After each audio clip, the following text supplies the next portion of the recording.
우리 교우님들 중에 제일 많이 만나는 사람이 누군지 아세요? 우리 최현석 청년입니다. 목요일하고 일요일 제외하고 매일 봅니다. 그러니까 월요일, 수요일은 저랑 저녁에 2시간씩 공부를 해요. 이제 다음 주에 침례식이 있기 때문에 2시간씩 공부를 하고 화요일, 금요일 저녁 예배 또 만나고요. 안식일 날 또 예배 때 만나고 이렇게 합니다. 그런데 요즘에는 우리 현석 씨가 혼자만 오는 게 아니고 그 사촌 동생인 조은 씨도 같이 옵니다.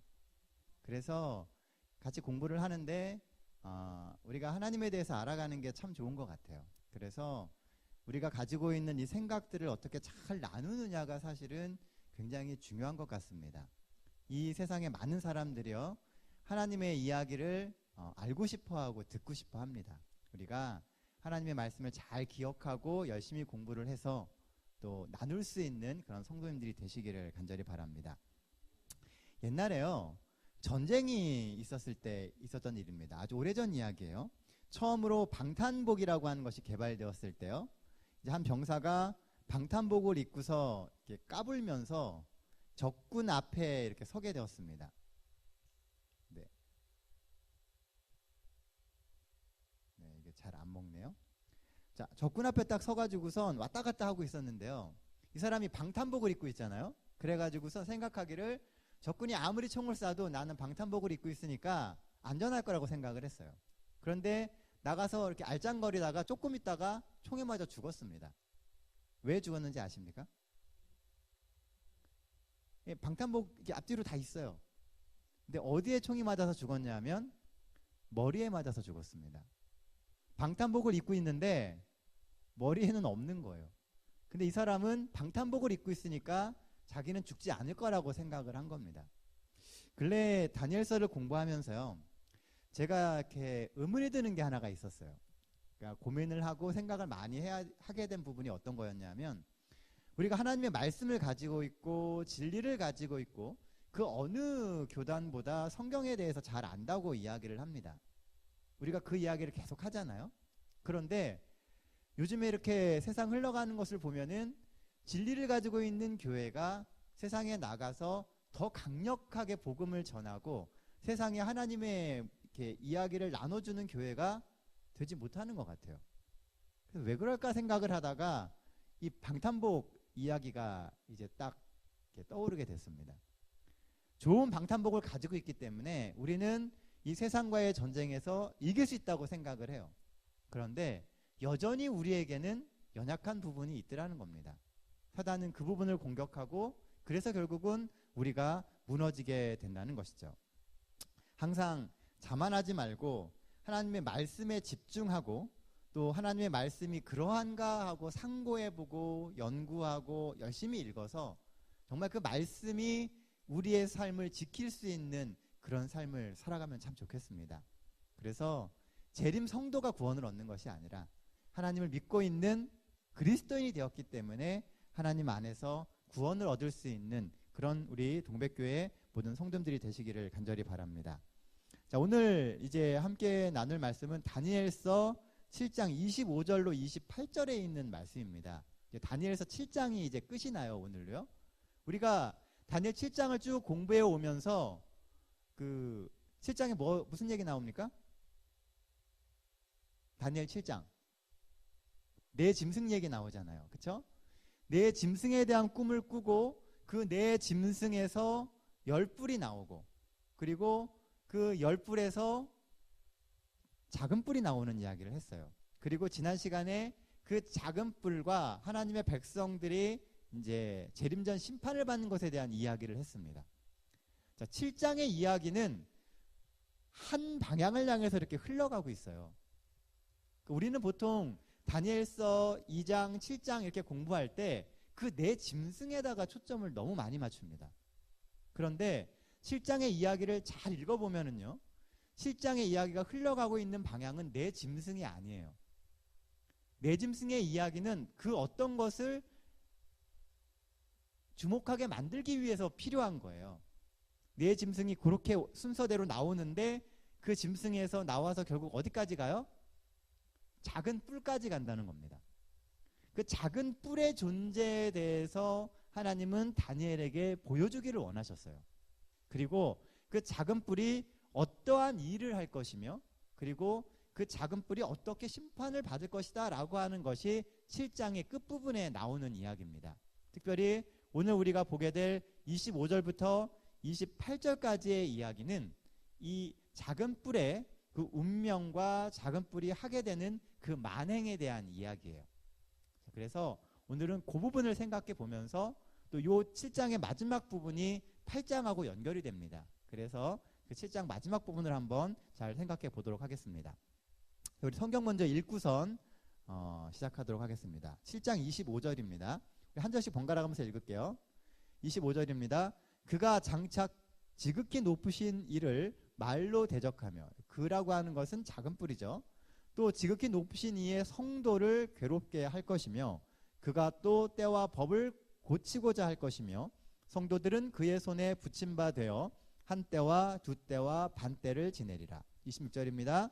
그러나 심판이 시작되면 그는 권세를 빼앗기고 완전히 멸망할 것이요 나라와 권세와 온 천하 나라들의 위세가 지극히 높으신 이의 거룩한 백성에게 붙임 바 되리니 그의 나라는 영원한 나라이라. 모든 권세 있는 자들이 다 그를 섬기며 복종하리라. 이 말이 이에 그친지라. 나 다니엘은 중심에 번민하며 내 얼굴이 변하였으나 내가 이 일을 마음에 간직하였느니라. 자, 여기 보면은 작은 뿔이 어떠한 일을 하는지에 대한 이야기가 25절부터 나오게 됩니다. 25절은 이 작은 뿔이 하게 되는 이 만행에 대한 이야기예요. 네. 25절은 작은 뿔이 저지르는 이 악행에 대해서 이야기를 하는데요. 자, 여기 보면은 첫 번째로 뭐 한다고요? 지극히 높으신 이를 말로 대적한다라고 이야기를 합니다. 자, 이 작은 뿔이라고 하는 존재가 그 맹수들을 순서대로 거쳐서 나온 존재예요. 그 작은 뿔은 그 네 짐승을 거쳐서 나온 네 번째 짐승에서 나온 10뿔 중에 하나였습니다. 그런데 이 작은 뿔은 다른 뿔들하고 좀 달라요. 뭘 하냐면은 지극히 높으신 이를 말로 대적했다라고 이야기를 해요. 자, 지극히 높으신 이는 누구겠어요? 하나님입니다. 하나님을 말로 대적하는 존재라는 거예요. 감히 하나님을 대적하는 존재가 작은 뿔이라는 겁니다. 이 대적하다라고 하는 단어는 르차드라고 하는 단어예요. 그런데 원래 의미는 마주본다라고 하는 뜻입니다. 이 작은 뿔은 하나님을 마주 보면서 말로 하나님을 대적하는 존재라는 거예요. 그리고 특히 이 말이라고 하는 것이 아주 참란된 말을 한다는 겁니다. 하나님을 뻔히 보면서도 그 하나님을 부정하고 하나님을 대적하는 존재가 바로 이 작은 뿔이라는 거예요. 성경에 보면은요, 하나님과 동등된 존재가 되려고 하는 존재가 나옵니다. 누구예요? 누구요? 예, 루시퍼입니다. 사단이에요. 사단의 원래 생각이 뭐였냐면 하나님과 동등하려고 했다는 것이죠. 거기서부터 죄가 시작되게 되고 그 하나님과 동등되려고 하는 그 생각들이 계속 내려왔다는 겁니다. 특히 이 작은 뿔은 하나님을 그렇게 대적하고자 하는 그 사상을 가지고 있다는 거예요. 뻔히 하나님을 보면서. 그래서 하나님을 존중하는 것처럼 보이지만 사실은 말로써 하나님의 존재를 대적하는 존재가 작은 뿔이라는 거예요. 스스로 하나님이 되려고 하는 모든 것은요, 사단의 사상을 가지고 있는 것입니다. 이 작은 뿔은 사단이 가지고 있는 그 사상을 가지고 있다는 거예요. 하나님을 믿는 것처럼 보이지만 사실은 그 안에 사단의 사상이 들어있다는 거죠. 하나님이 가장 높은 분이 아니라 하나님을 대신할 수 있는 존재가 될 수 있다라고 이 작은 뿔은 이야기하고 있다는 거예요. 또한 작은 뿔이 하는 또 다른 일은 이 성도들을 괴롭게 하는 일입니다. 자, 보시면 그 25절에 보면 이 작은 뿔은 성도들을 괴롭게 하는 그 일을 했다라고 이야기를 해요. 자, 이 작은 뿔이 누굴까라고 대해서는 계속 생각해 보셔야 돼요. 역사의 기록 속에서 이런 일을 해왔던 존재가 과연 누구인지를 우리는 생각해 보아야 한다는 것입니다. 실제로 중세시대 때 보면은요, 하나님을 믿는 하나님의 백성들이 엄청나게 핍박을 받아요. 그 이유가 뭐냐 하면 이단박멸이라고 하는 명분입니다. 그래서 중세시대 때에는 종교재판소라고 하는 것이 열렸어요. 그래가지고 하나님을 믿고 있는데 좀 다르게 믿는 사람들, 그런 사람들이 엄청난 핍박을 받게 되고 수많은 성도들이 화형에 처해서 죽게 된 것을 우리가 역사의 기록에서 보게 됩니다. 그래서 세계사에서는 중세시대를 종교 암흑기라고 표현을 해요. 그런데 이 아이러니컬한 게 뭐냐면요, 그 중세시대에 유럽을 통치했던 것은 교회였다는 겁니다. 하나님을 믿고 있는 하나님의 교회가 중세 이 유럽 지역을 다 통치를 했는데, 그 시대를 역사에서는 뭐라고 기록하냐면 종교 암흑기라고 이야기하고 있다는 거예요. 교회가 통치를 하지만 그 시대는 교회, 종교가 없는 시대라고 이야기를 한다는 것입니다. 이 작은 뿔은 그렇게 성도들을 괴롭게 했던 존재라는 거예요. 그런데 이것은 겉으로 보여지는 모습이고요, 작은 뿔이 주목을 받는 진짜 이유는 그 작은 뿔이 했던 일 때문에 그렇습니다. 이 작은 뿔이 뭘 했냐면요, 때와 법을 고치고자 할 것이다 라고 이야기를 해요. 이 때와 법이라고 하는 것은요, 히브리어의 관용구입니다. 그러니까 두 개는 항상 붙어 나오는 이야기예요. 때와 법을 병개케 한다라고 하는 말이 일반적으로 쓰여지는 말이라는 겁니다. 그런데 이 때라고 하는 것은, 이 때와 법이라고 하는 것은 정해진 때에 관한 법이라고 하는 의미예요. 그러니까 때와 법이 항상 붙어 다니기 때문에, 그래서 때와 법을 같이 얘기할 때는 정해진 때가 있는 법이라는 것입니다. 근데 우리가 이스라엘의 역사를 보게 되면은요, 정해진 때에 반복되는 시간을 가지고 있는 것은 안식일밖에 없습니다. 이 때라고 하는 단어 진리는요, 반복되는 시간, 고정된 시간을 의미하는 거예요. 그러니까 반복되고 고정되어 있는 시간과 관련된 법을 변개코자 했다는 것입니다. 이게 때와 법을 고치고자 했다라고 하는 의미인 거예요. 작은 뿔은 정해져 있었던 그 때를 바꾸려고 했다는 겁니다. 이스라엘의 역사를 보면 법과 연관되어 있는 시간이 반복되는 것은 안식일밖에 없어요. 지켜야 되는 법인데 그게 반복되는 시간이 되어 있는 것은 안식일밖에 없다는 거예요. 그래서 이 법이라고 하는 것, 때와 법이라고 하는 것이 결국 안식일을 변개코자 하려고 했다라고 하는 것을 알 수 있다는 겁니다. 그럼 역사에서 그 안식일을 고치려고 했던 존재가 누군지를 생각해 보면 되는 거예요. 더 나아가서 이 고치고자 할 것이며 라고 하는 말은요, 스바르라고 하는 단어가 쓰여지는데 의도하다, 노력하다라고 하는 뜻입니다. 언어적인 의미가. 그러니까 고치려고 하는데 어느 순간 딱 고쳐진 것이 아니고요, 지속적으로 그것을 고치려고 하는 노력을 해왔다는 거예요. 그러니까 작은 뿔이 계속해서 그 일을 하려고 해왔다는 것이죠. 때와 법을 변경하려고 의도적으로 시도하고 있다는 거예요. 역사에서 계속 그렇게. 그리고 이것은 하나님의 절대 권한입니다. 때와 법을 변개케 하는 것은 하나님이 이 세상을 창조하실 때 만드신 딱 두 가지의 제도가 있습니다. 뭐 뭔지 혹시 아세요? 하나는 가정제도입니다. 그렇죠? 또 하나는 뭐예요? 안식일 제도입니다. 다른 것은 다 창조 그 이후에 하나님께서 필요에 의해서 주신 거예요. 그런데 가족제도와 안식일 제도는요, 창조 당시에 하나님이 아예 만들어 놓으신 거예요. 어떤 면에서 창조의 한 일부가 가족을 만드는 것이고 안식일을 만드는 것이라는 겁니다. 우리가 창조에 대해서 이야기할 때 맨날 첫째 날부터 여섯째 날까지 창조만 이야기하잖아요. 그런데 창조의 완성은 안식일이에요. 그래서 그렇게 7일간의 한 세트가 딱 만들어져야 그게 창조가 완성되는 겁니다. 이건 하나님만이 하실 수 있는 거예요. 그런데 그 시간을 바꾸려고 한다는 것이죠. 특히 작은 뿔은 의도적으로 하나님의 그 계명, 안식일 계명을 고치고자 시도하고 있다는 거예요. 자, 그럼 우리는 생각을 해야 돼요. 이게 누굴까요? 절대적인 권한으로 하나님의 계명을 바꾸려고 하는 존재. 우리는 생각을 해야 돼요. 그냥 다니엘서 공부할 때 이거는 이겁니다라고 우리가 그냥 외우다시피 들었잖아요. 근데 우리가 그렇게 멈춰선 되지 않는다는 겁니다. 정말 이게 무엇을 의미하고 누구인지에 대해서 우리가 생각해 봐야 되는 거예요.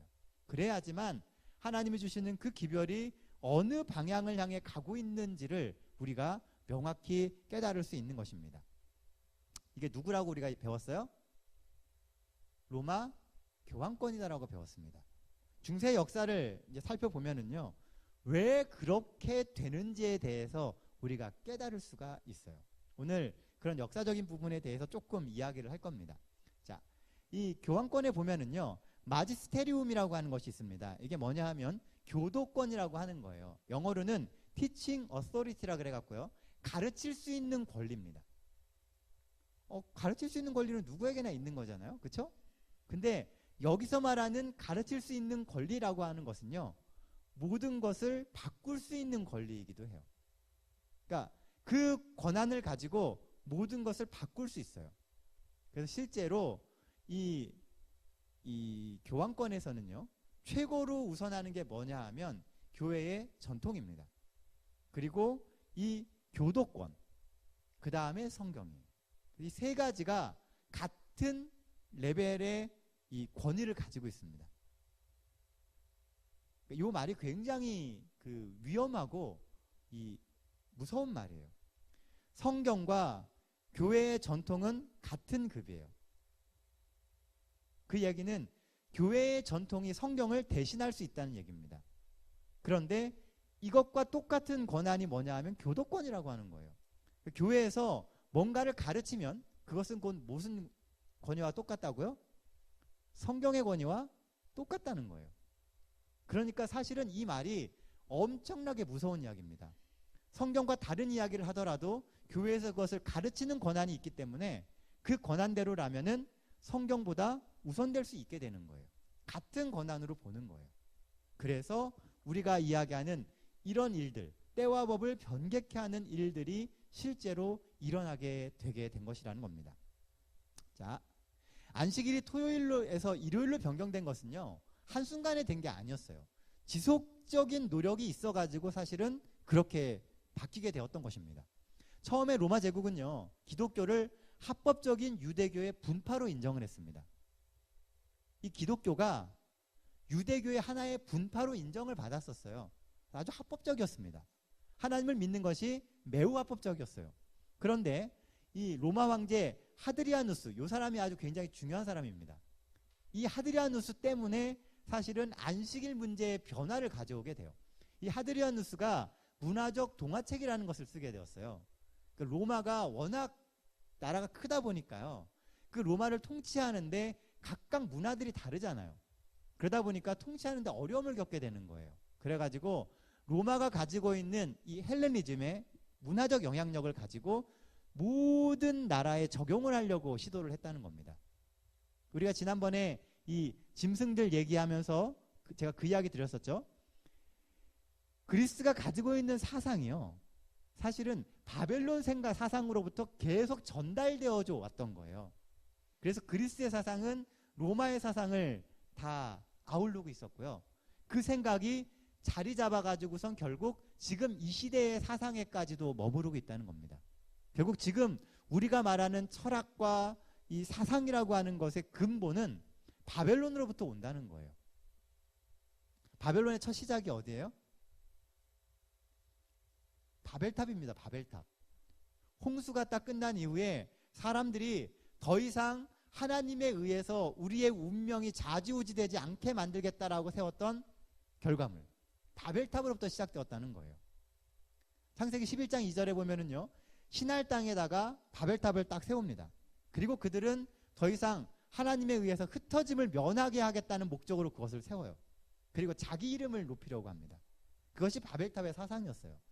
그 사상을 그대로 이어왔던 것이 바벨론이고, 그 바벨론의 생각이 똑같이 이어져 내려와서 결국은 작은 뿔까지 이르게 된다는 것입니다. 그래서 같은 맥락에서 쭉 연결된 거예요. 그 짐승들이 연결돼서 나오는 거죠. 신상에서도 머리끝부터 발끝까지 그렇게 연결되는 거예요. 똑같은 생각과 사상으로 이어지게 되었다는 것이죠. 그래서 하드리아누스는 이 문화적 동화책을 통해서 이스라엘 백성들에게 뭘 요구를 했냐면 할례를 금지시켰습니다.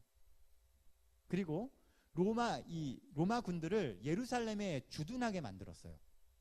예루살렘 한가운데에 로마 군들이 주둔하게 만들었습니다.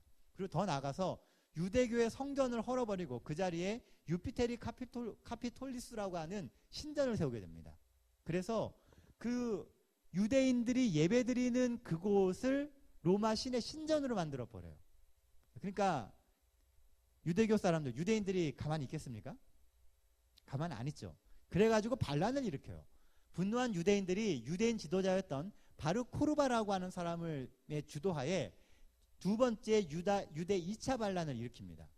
이렇게 해서 반란을 일으키게 된 거예요. 그러니까 황제 입장에서는 그 반란을 진압한 후에 안식일 준수 자체를 금지시켜버립니다. 왜냐하면 유대교는요, 이 민족 종교예요. 그래서 같이 유대인들이 회당에 모여서 안식일을 지키게 되면 또 이런 반란이 일어날 가능성이 있는 겁니다. 그래서 아예 안식일에 모이지를 못하게 만들어버렸어요. 거기서부터 안식일의 변경의 역사가 시작되게 되는 겁니다. 그렇게 되니까요, 이 로마 제국이 유대교를 불신하다 보니까 유대교가 아닌 기독교, 예수 그리스도를 믿는 기독교인들에게 피해가 오기 시작을 한 겁니다. 우리는 유대인이 아닌데, 유대교를 믿는 사람들이 아닌데 똑같이 취급을 받는 거예요. 안식일에 예배드린다고 하는 것 때문에. 그래서 몇몇 기독교인들 중에 유대교와 나는 다르다라고 하는 것을 보이기 위해서 일요일에 그들의 집회를 갖는 사람들이 모이기 시작했다는 겁니다. 그래서 일정 기간 동안에는요, 안식일과 일요일, 그러니까 토요일과 일요일에 두 군데 다 예배가 드려지기 시작을 했어요. 그러니까 필요에 의해서 사람들이 일요일에 모이기 시작했다는 것이죠. 그것이 일요일 예배의 첫 시작이 되게 된 것입니다. 실제로 일요일 준수가 언급되어 있는 역사적 기록은요, AD 150년경에 처음 나옵니다. 예수님이 태어나시고 나서 돌아가신 다음에 약 120년 후에나 처음으로 일요일 준수에 대한 언급들이 역사적 기록으로 나오고 있다는 거예요. 첫 번째가 바르나바의 편지 15장에 나오는 내용입니다. 거기 보면 예수님의 부활로 일요일을 지킨다라고 이야기를 해요. 예수님이 부활하셨기 때문에 우리는 일요일에 예배를 드린다라고 이야기를 하고 있어요. 그리고 이 저스틴 말터의 제1변증서 67장에 보면은 일요일에 예배드리는 이유를 세 가지를 만들어요. 그게 뭐냐면 예수님이 그날 부활하셨기 때문에, 그리고 두 번째는 일요일에 빛을 만드셨다는 것이죠. 그러니까 새로운 시작이 되게 되었다는 거예요. 그래서 새로운 주일이 시작되는 날이기 때문에 일요일에 예배를 드린다는 것입니다. 처음에는 병행해서 지키게 돼요. 어느 역사 기록에도 안식일이 일요일로 변경되었다라고 하는 기록이 없습니다. 그러니까 예배일 자체가 아예 변경되었다, 이런 의미로, 신학적인 의미로 변경되었다라고 이야기하고 있지 않다는 거예요. 그저 필요에 의해서 예수님의 부활을 기념하기 위해서 우리가 일요일에 모인다라고 하는 명분을 만들었다는 거예요. 근데 사실은 그 명분에 앞선 것이 유대교랑 구분하기 위해서였다는 것이죠. 똑같으면 핍박을 당하게 되니까요. 그래서 그런 명분을 만들어서 처음에는 병행해서 안식일에도 예배드리고 일요일에도 예배드리는 식으로 시작되다가 시간이 지나면서 일요일 쪽으로 변하게 돼요. 그게 바로 이 콘스탄티누스 황제 때문에 그런 일이 일어나게 됩니다. 321년, AD 321년에 콘스탄티누스 황제가 이제 로마의 황제가 되면서 그 국교로서 기독교를 인정하게 됩니다. 근데 이 콘스탄티누스 황제가 정말 기독교인이었는지는 역사의 기록을 봐도 명확하지 않아요. 기독교를 국교로 인정을 했고 본인이 기독교인이라고 이야기는 했지만 이 콘스탄티누스 황제가 하고 있는 삶의 모습을 보면은 그는 기독교 신자가 아닐 가능성이 굉장히 높아요. 왜냐하면 정치적으로 종교를 이용했다는 것이죠. 그 당시에 로마 사람들의 상당부가 믿었던 것이 태양신입니다. 그래서 태양신 숭배자들과 또 일요일 준수를 하고 있는 그 기독교인들의 지지를 얻기 위해서 만들어냈던 것이 일요일 휴업령이에요. 일요일에 쉬라고 하는 것이죠. 그런데 이 콘스탄티누스 황제가 내렸던 첫 번째 일요일 휴업령은요, 엄격하게 이야기하면 완전한 일요일 휴업령이 아닙니다. 우리가 다니엘서 공부하고 계시록 공부할 때 첫 번째 내렸던 일요일 휴업령은 콘스탄티누스 황제가 내렸었다. 이렇게 이야기를 하는데요. 그 내린 일요일 휴업령의 내용을 잘 보면은요. 사실은 완벽한 일요일 휴업령이 아니에요. 거기에서는 농사를 위한 농경을 허락을 합니다. 씨를 뿌리고 이렇게 하는 것은 정해진 날에 해야 되기 때문에 씨 뿌리고 포도 농사 짓고 하는 것은 일요일에 일을 해도 된다라고 명시를 하고 있어요. 엄격하게 이야기하면 일요일 휴업령이 아닌 것이죠. 되도록이면 일요일에 쉴 수 있도록 예배드리라고 얘기하는 것을 권하고 있는 것이 이 콘스탄티누스 황제의 일요일 휴업령입니다. 그런데 시간이 조금 지난 이후에요. AD 364년에 라우디게아 종교회의에서 실질적인 최초의 완전한 일요일 휴업령을 내리게 돼요.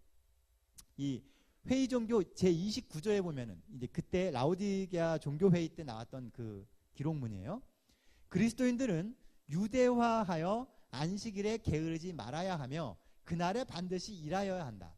자, 유대화해서 안식일에 게으르지 말고 일하라고 이야기를 해요. 그리고 그러나 그들은 주의 날 일요일을 특별히 존중히 여겨 그리스도인으로서 가능하면 이날에 일하지 말라. 그런데도 만일 그들이 유대화한다면 그리스도로부터 저주를 받을 것이다 라고 기록하고 있습니다. 어떻게 읽어보면 별 내용이 아닌 것처럼 보여요. 근데 잘 생각하면 읽어보면요 여기에 몇 가지 의미가 있습니다. 그게 뭐냐면요, 유대화하여라고 하는 표현이에요. 많은 사람들이 유대인들하고 동일시되는 것에 대해서 부담이 있었다는 거예요. 그래서 유대화하는 것에 대해서 경고를 하고 있다는 것입니다. 여전히 유대인들하고 비슷해지지 말라고 이야기하는 거예요. 그게 첫 번째 것이고, 또 여기 보면은 주의 날 일요일을 특별히 존중하여 그리스도인으로 가능한 이 일에 일하지 말라라고 이야기를 합니다.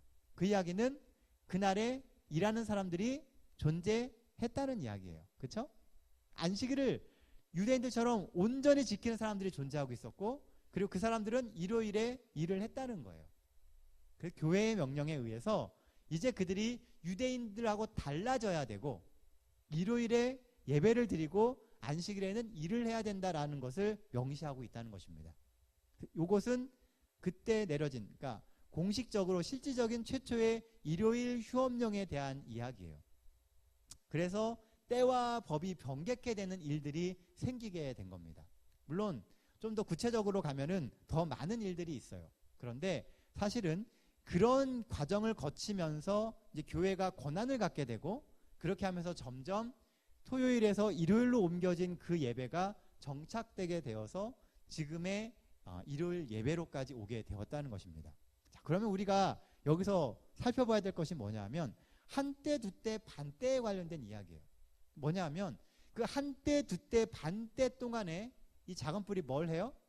성도들을 괴롭게 하고 그 다음에 하나님을 대적하는 말을 하는 때가 한때, 두때, 반때입니다.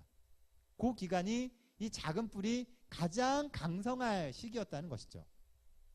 이 한때, 두때, 반때라고 하는 얘기는요, 한때는 1년을 나타냅니다. 왜냐하면 똑같은 다니엘서 11장 13절에 보면은요, 몇 대 후, 곧 몇 해 후라고 언급을 하고 있습니다. 그리고 성경에 보면은 에스겔 4장 6절이나 민수기 14장 34절에 보면은 1일은 1년이다라고 하는 표현이 나오게 돼요. 그래서 한때라고 하는 것은 1년이잖아요. 여기 밑에 몇 해 후라고 그랬으니까 다니엘 11장 13절에, 그러면 한때는 1년입니다. 1년은 360일이에요. 왜냐하면 우리는 지금 31일짜리도 있고 29일짜리도 있고 28일짜리도 있고 그렇잖아요, 달이. 근데 예언을 볼 때는 매 달이 똑같아야 됩니다. 왜냐하면 그래야지만 계산을 하기 쉽기 때문에요. 그래서 모든 달은 30일씩이고요 12달이기 때문에 360일입니다. 그래서 실제로 360일은 360년이 되게 돼요. 에스겔 4장 6절과 민수기 14장 34절에 의해서요. 그래서 한때, 두때, 반때라고 얘기는 1년, 2년, 반년 이런 뜻이 됩니다. 그래서 1년이면 360일, 2년이면 720일, 반년이면 180일입니다. 다 더하면 1260일이 되게 되죠. 그런데 1일 1년 원칙에 의해서 1260년이라고 하는 거예요.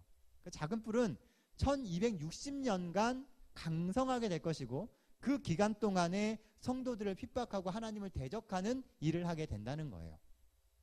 성경에 보면은요, 1260일에 대한 이야기가 나옵니다. 다니엘서에서는 1260일에 대해서 이야기를 해요.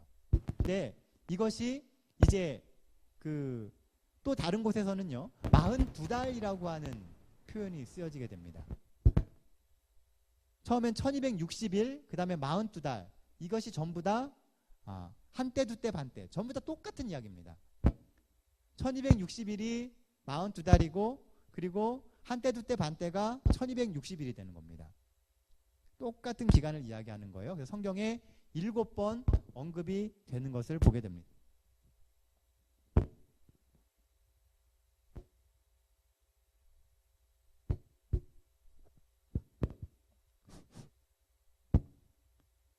다른 데서 나는 소리인 것 같은데요, 이게.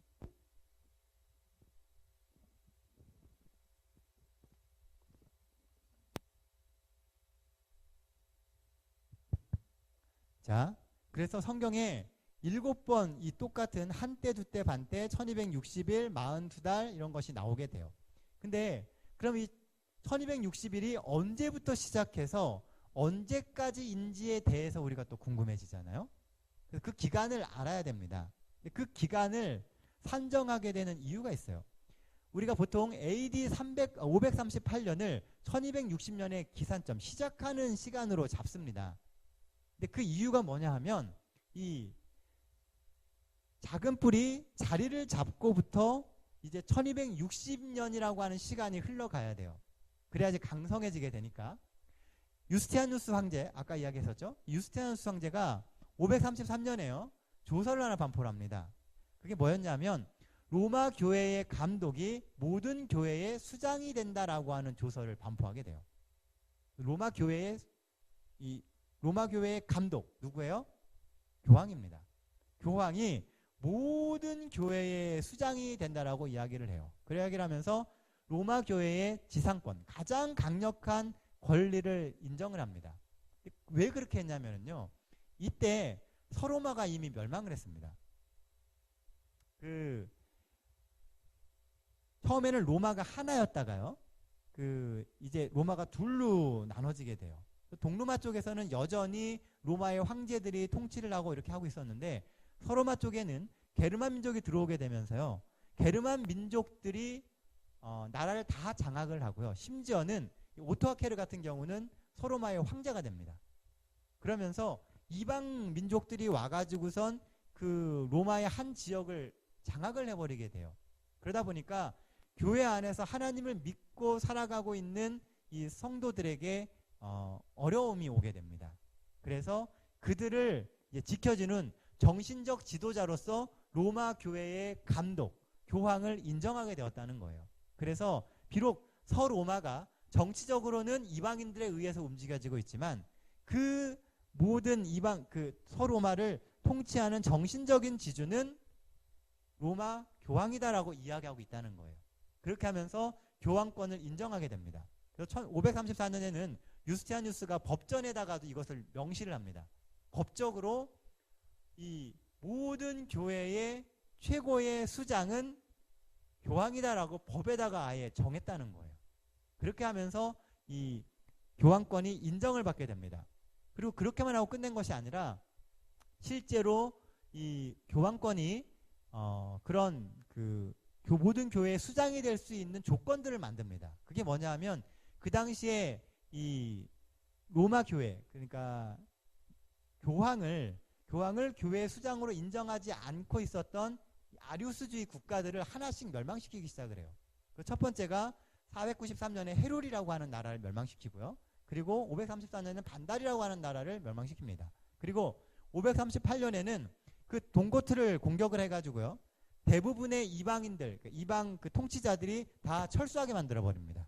실제로 동고트는 553년에 멸망을 하게 되었거든요. 그런데 538년에 동고트를 공격하고선 무너뜨린 그것이 실제로 그때부터는 교황권이 절대적인 권한을 갖게 됩니다.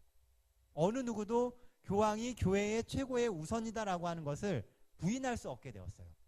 그런 권한을 갖게 되었다는 것이죠. 그렇게 해가지고선 이제 교황권이 자리를 잡아가는데요. 여기에다가 이 불 붙는 데다가 기름을 붓는 일들이 생깁니다. 그게 피핀이라고 하는 황제가요. 프랑크 왕인데 지금의 이제 프랑스 지역이에요. 그 지역이 옛날 이름이 프랑크거든요. 프랑크의 왕이었던 피핀이 교황 스테파누스 2세에게 이탈리아의 라벤나 지방과 펜타폴리스 지역을 영지로 줍니다. 그 전까지는 그냥 교황이 교회의 수장이었어요. 그런데 이 피핀이 땅을 준 거예요. 그 땅을 아예 교황에다가 주게 된 것입니다. 그래서 교황권이 최초로 영토를 가진 교회 국가가 되게 됩니다. 그런데 이제 피핀이 그렇게 잘 해주니까 교황 레오 3세가요, AD 800년 크리스마스에 피핀의 아들이었던 샤를르 뉴마 대제에게 관을 씌워줌으로 신성 로마 제국이 탄생하게 됩니다. 이 로마 제국을 뭘로 인정을 하냐면 하나님이 통치하시고 하나님이 돌봐주시는 나라로 인정하게 되었다는 거예요. 그러니까 그렇게 인정을 받게 되니까 이 샤를류 마뉴 대제가 어떻게 하겠어요? 교황권을 지켜주고 정치적인 힘을 부여해주기 시작한 거예요. 대신 싸워주고 정치적으로 지켜주기 시작을 한 거죠. 그러면서 교회와 정치의 연합이 일어나게 됩니다. 그러면서 교황권이 굉장히 강력해지게 돼요. 그런데 교황권이 너무 강력해지다 보니까요, 이제 어느 순간부터인가 이 교황이 그 정치적인 황제가 제어할 수 없는 존재가 되기 시작을 하는 거예요. 실제로 교황 그레고리우스 7세가요, 1073년부터 1085년까지 약 12년 정도를 재위를 했거든요. 이 교황 그레고리우스 7세가 뭐라고 얘기를 했냐면 나는 스스로 그리스도의 대리자라고 이야기를 하기 시작을 한 거예요. 이때부터 나는 그리스도의 대리자, 하나님의 대리자라고 이야기를 했다는 겁니다. 그렇게 하면서 뭘 얘기했냐면 황제도 폐위할 수 있는 권한이 교황에게 있다라고 이야기를 한 거예요. 그랬더니만 그 당시에 왕이었던 이 신성 로마의 하인리 4세가요, 이 보름스회의에서 교황을 폐위시키겠다라고 선언하면서 맞서게 됩니다. 교황이 자꾸 그런 식으로 얘기를 하고 그렇게 행동한다면 황제로서 교황을 폐위시켜버리겠다는 거예요. 그랬더니만 교황 그레고리우스 7세가요, 황제를 폐위시켜버리고 이 파문을 하고 폐위를 선언하면서 맞서게 됩니다. 교황은 왕을 잘라버리겠다고 이야기를 하고 왕은 교황을 잘라버리겠다고 이야기를 한 거예요. 그러면서 맞서게 되었죠. 그러면 보통 정치적으로 힘이 있는 황제가 이겨야 정상인데 이 교황의 이야기에 교황을 교회의 우두머리로 믿는, 수장으로 믿고 있는 모든 나라들이 다 교황 편에 서게 된 거예요. 그래서 심지어는 백성들과 신하들조차도 왕을 인정하지 않는 겁니다. 이 파문이라고 하는 것은요, 종교에 있어서 굉장히 무서운 겁니다. 그 사람을 누가 죽여도 아무도 죄가 되지 않는다고 이야기를 하는 거예요. 그 사람의 말을 들을 필요도 없는 겁니다. 그러니까 황제가 파문을 당하게 되니까요, 이 교황으로부터 파문을 당하게 되니까 신하들도 황제 보기를 뭐같이 보는 거예요. 전혀 신경을 안 쓰는 겁니다. 그래서 어떤 일이 있게 되냐면 이 카노사라고 하는 곳에 이 하인리 4세와 왕비가 같이 가가지고 한겨울에 맨발로 들어가지도 못하고 마당에서 3일간 밥도 못 먹고 빌어가지고선 그 파문을 면하게 됩니다. 이것을 세계사 책에는 카노사의 굴욕이라고 이야기를 해요. 이렇게 되니까 교황권이 어떻게 돼요? 완전히 하늘을 찌르는 겁니다. 황제도 이제는 더 이상 교황에 대항할 수 없어요. 황제까지도 교황에게 철저히 굴복하게 되죠. 그러다 보니까 교황은 점점 더 강해지게 돼요. 그때 이 교황 우르바누스 2세가 뭘 일으키게 되냐면 십자군 전쟁이라고 하는 것을 일으키게 됩니다. 십자군 전쟁은 어떤 거냐면요, 150년간 전 유럽에 있는 이 신자들을 동원을 해가지고요, 예루살렘을 탈환하려고 하는 전쟁을 하게 됩니다. 이게 십자군 전쟁이었어요. 십자군 전쟁을 해가지고 이겨서 예루살렘을 탈환하면 좋은데 그게 안 된 겁니다. 성지를 탈환한다고 하는데 전쟁을 해도 이겨서 성지를 탈환하지를 못하는 거예요. 그러니까 어떻게 돼요? 교황권이 그것 때문에 권위가 실추되게 돼요. 하나님의 대리자라고 하는 존재가 있음에도 불구하고 성지를 탈환하는 전쟁에서 성지를 탈환하지 못하는 겁니다. 그러니까 한 명씩 두 명씩 이제 그 믿음의 거기로부터 이탈하기 시작을 하는 거예요. 나중에는 이 십자군 전쟁 후반부에 가게 되면은요, 군인을 동원해야 되는데 동원이 안 되는 거예요. 예전에는 이 전쟁을 해가지고 하나님의 이름으로 싸우면은 구원이 보장된다라고 이야기를 했거든요. 사실 이 십자군 전쟁 때 우리가 알고 있는 그 세례도 생기게 된 겁니다. 일일이 침례를 줘야 되는데 시간이 없는 거예요. 그 수많은 군사들을 언제 침례를 줘요? 교인을 만들어야 되는데. 그러니까 위에서 성수를 쫙 뿌리고 그 물에 맞으면 침례받은 것을 인정하는 일이 생기게 됐던 거예요. 근데 나중에는요, 그렇게 할 사람도 안 나타나는 겁니다. 그 전쟁을 해도 이 성지가 탈환이 안 돼요. 그러니까 안 믿잖아요, 사람들이. 그러면서 점점 교황의 권위가 실추되게 돼요. 그래서 그 당시에 프랑크의 필립 4세가요, 이제 드디어 복수를 합니다. 이 앞에서 황제가 카노사의 굴욕을 당했잖아요. 그래서 그 이제 후손이 이 필리프 4세가 아비뇽에요, 교황 클레멘트 5세를 유배를 시켜버립니다. 이제 정치적으로 그 신성 로마 제국이 더 강해지게 되니까요, 교황에게 복수를 하게 된 거예요. 그래서 아비뇽이라고 하는 곳에다가 교황을 가둬버리게 돼요. 그러나 교황을 가둬버리게 되는데 그곳에서 결국 이 교황은 죽게 됩니다. 약 한 그 10여 년 가까이를 거기 머무르다가요, 그 옥에서 옥살을 내버리게 돼요. 그러면서 교황권은 급속히 약해지게 된 겁니다. 그러면서 교황권이 약해지게 되니까 마치 죽은 것처럼 보이는 거예요. 그래서 우리가 잘 아는 계시록에 그 짐승이 죽은 것 같이 되었다가 살아나는 역사가 생기게 되는 거예요. 교황권이 끝난 것처럼 보인 거죠. 더 이상 아무것도 할 수 없다고 생각을 했어요. 그런데 이제 여기 하나가 빠졌는데요. 잠깐만요. 그 여러 차례의 트리스엔트 종교회의를 통해서 교황권이 재기를 성공하게 됩니다. 그래서 1798년까지 전성기를 누리게 되는 것입니다. 근데 그렇다면 AD 1798년을 이 1260년의 종결로 삼는 역사적 증거가 뭐냐면요, 그렇게 약해지기 시작한 그것이 절정에 이를 때가 바로 1798년이 되기 때문입니다. 자, 절대 왕정과 교권에 대한 반발로요, 프랑스 혁명이 1789년에 일어나게 돼요. 그러면서 이 유럽 지역에 더 이상 하나님의 존재나 하나님의 교권, 교회가 통치하는 것을 반대하는 운동이 일어나기 시작을 한 거예요. 그러면서 교회에 계속 반발하게 되고, 그렇게 하면서 심지어는 이 프랑스 혁명에 성공하게 되니까요, 교회 재산을 몰수하고 약 4만 명의 신부들을 투옥 또는 유배를 보내게 됩니다. 그리고 1798년 2월 15일 교황 피우스 6세가 프랑스의 발랑스 감옥에서 유배되어 갖고 1799년 8월 29일에 옥사하게 됩니다.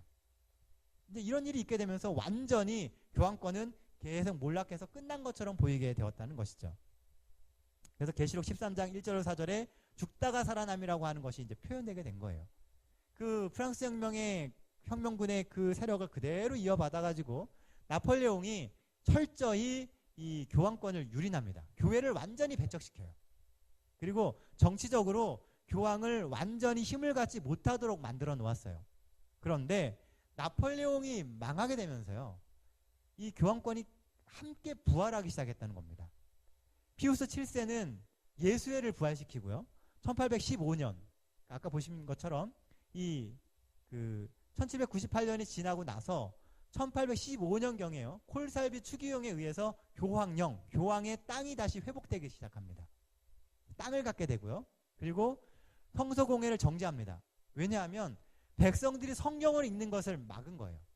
성경을 읽게 되고 이 백성들이 성경을 보게 되고 성경에 대한 지식이 생겼기 때문에 프랑스 혁명이 일어났다고 믿은 거예요.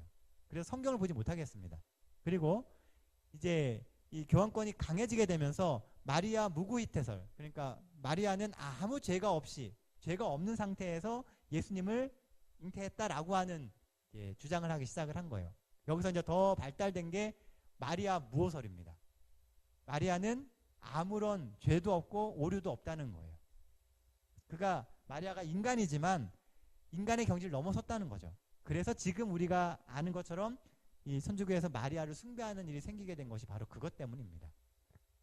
이것을 피우스 9세가 제1, 2차 공회의에서 결정하게 되고요, 1870년 7월 18일에는 교황 무호설도 선포되게 됩니다. 교황은 아무 죄도 없고 오류가 없다는 거예요. 이렇게 하면서 교황권이 최고의 힘을 갖게 돼요. 그래서 이런 교환권이 최고로 강해지고 더 이상 약해지지 않은 것처럼 보이는데 성경의 기록은 뭐냐면요. 심판이 시작되게 되면은 작은 뿔은 권세를 빼앗기게 되고 완전히 멸망되게 될 거라는 것입니다.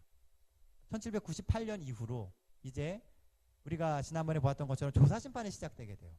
조사심판이 시작되게 되니까 마지막 때에 조사심판이 있게 되는데 조사심판이 시작되게 되면은 결국 작은 뿔은 권세를 빼앗기게 된다는 겁니다.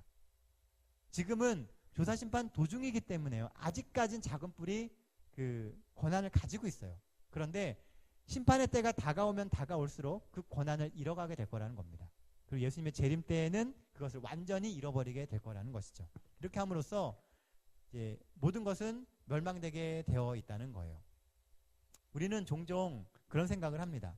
하나님이 우리에게 주시는 그 삶의 기회들이 많다고 생각해요. 그리고 우리가 가지고 있는 진리라고 하는 것이 영원히 우리와 함께 할 것이다 라고 생각을 합니다. 그러나 하나님의 나라가 결국은 이기게 될 것이고 성도들이 이 세상의 압박과 고난 가운데서 빛나게 될 것이지만 그것을 우리가 믿고 바라보고 끝까지 가지 않으면요. 우리에게 수많은 시험들이 있을 겁니다. 여러분들을 넘어뜨리기 위한 수많은 유혹들이 우리의 삶에 있을 거예요. 마지막 시대에 사단은 마치 우는 사자처럼 성도들에게 다가온다고 이야기합니다. 어떻게 해서든지 우리를 넘어뜨리고 무너뜨리려고 하게 될 거예요. 오늘 바라본 역사의 흐름을 보게 되면은요, 그 작은 뿔이 어떤 모습을 갖추고 있는 누구인지를 우리가 보게 됩니다.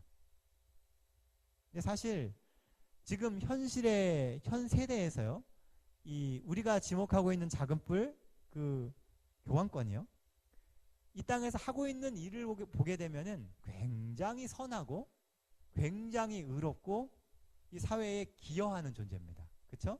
특히 이번에 되신 교황부는 그 굉장히 많은 사람들로부터 존경을 받습니다. 천주교인이 아니다 할지라도 모두가 다 존경해요, 인간적으로. 그런데 그분이 주장하고 있는 것이요, 우리가 잘 고민해서 보셔야 됩니다. 이 새로 교황이 되신 분이 하시는 이야기가요, 그 근본주의에 대한 경고를 계속합니다. 들어보셨나요? 근본주의자들은 하나님의 이름으로 폭력을 행사한 것이다 라고 이야기를 해요. 자, 그러면 보세요. 재림교회는 근본주의예요, 아니에요? 재림교회는 근본주의 가지고 있습니다. 그런데 재림교회가 근본주의가 맞는데 이 근래 교황이 이야기하고 있는 그 근본주의와는 다른 근본주의예요. 이게 뭐냐면 교황이 얘기하고 있는 근본주의는요, 극단적인 것을 이야기하는 겁니다. 왜냐하면 그 근본주의가 지금 표방하고 있는 것, 사람들이 생각하는 그 근본주의는 지금 열심히 저쪽 중동에서 문제가 되고 있는 IS 같은 이슬람권의 근본주의를 이야기하는 거예요. 그런데 사실은 그 말 가운데 속해 있는 근본주의에 재림교회가 들어가 있다는 것입니다. 그래서 근본주의를 타파해야 된다라고 하게 되면은 결론적으로 나중에 이슬람권과 뭐 이런 것들에게 타겟이 가다가 그 화살이 어디까지 오게 되냐면요, 우리에게까지도 오게 될 거라는 거예요. 말씀을 원칙을 딱 놓고 도 아니면 뭐, 흙 아니면 백으로 하면은 다 근본주의라고 이야기를 해요. 그러니까 극단적으로 그 믿음을 믿는 사람들을 근본주의라고 다 이야기하는 것이죠. 그것을 폭력이라고 이야기하고 있다는 거예요. 신앙으로 보지 않고 그것은 하나님의 이름의 또 다른 폭력이다라고 이야기하고 있다는 것이죠. 그래서 마지막 때가 되면은요, 우리가 예언에 있는 것처럼 정말 상상도 못했던 그런 환난과 핍박의 시간들이 오게 될 가능성이 많습니다. 우리가 이 세계가 평화롭고 이렇게 모든 것이 잘 돌아가는데 그런 일이 일어날까라고 하는 의문을 가져요. 그런데 그런 일이 일어나게 된 겁니다. 일요일 연명이 마지막 때 내릴 거라고 그랬어요. 일요일에 법적으로 강제로 쉬라고 하는 일이 가능할까요? 지금 우리의 생각으로는 불가능합니다. 그건요. 이렇게 자유가 모든 것을 자유롭게 하고 모든 것을 법적으로만 다 다루고 모든 사람에게 공평하게 하는 것처럼 보이는 이 세상에서 강제로 일요일에 쉬게 만들고 일요일에 예배드리게 하는 것이 가능하냐는 거예요. 우리의 상식으로는 불가능합니다. 그런데 역사가요, 그렇게 흘러가게 될 거라는 거예요. 지금은 미래의 일이니까 우리가 섣불리 그렇습니다 라고 이야기하면서도 믿지 못합니다. 정말 그럴까? 라고 하는 의문이 남아요. 하나님이 그것을 미리 얘기해 주신 것은요, 다 이유가 있는 거예요. 예언을 미리 주시고 지목해 주시고, 사실 다니엘에게 작은 뿔이 누군지까지 보여줄 이유가 없어요. 왜냐면 다니엘은 직접 볼 게 아니거든요. 그럼에도 다니엘서를 통해서 다니엘에게 보여주신 이유가 뭐냐 하면, 그 일들이 있게 될 때 생각하고 깨달으라는 거예요. 예언은 그 목적으로 주신 거예요. 오늘 우리가 그 예언의 이야기들을 잘 기억해 두었다가 비슷한 일이 있게 될 때 빨리 깨우치시라는 겁니다. 여러분들 예전에 그 9.11 테러 났을 때 기억하시나요? 그 나던 안식일 날 아주 난리가 났었습니다. 왜 난리가 났냐면, 제가 지금도 기억을 하는데, 제가 그때 태견교회에 있을 때였습니다. 그날 안교 시간에 특순을 썼어요. 9.11 테러가 나던 그 안식일에. 그리고선 파워포인트에다 뭘 보여줬냐면, 마지막 날의 사건들에 대한 글을 보여드렸습니다.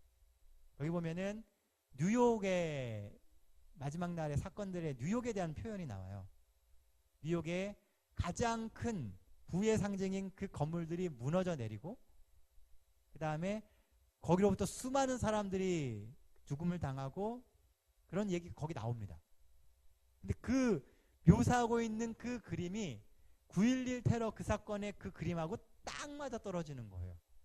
그래서 사람들이 그날 그것을 읽으면서 예언의 말씀에 이런 글이 있었는데 우리가 모르고 지나갔었다고 이야기하면서 다시금 각성했던 기억이 있습니다. 오늘 여러분들이 읽어오셨던 그 글들, 그 말씀들, 우리가 배워온 예언의 이야기들 마음속에 잘 기억해 두십시오. 언젠가 그 말씀이 우리를 깨우치고 우리로 하여금 다시금 각성하게 만드는 기회가 되게 될 거예요. 그때를 위해서 우리가 공부를 하는 거예요. 배워주신 것들 잘 기억해 두셔서 하나님이 주시는 영안이 탁 트여져서 영적인 것을 보게 될 때 그때 올바른 판단을 하실 수 있는 우리 동백교회 모든 성도들 되시길 바라면서 오늘 말씀 마치겠습니다.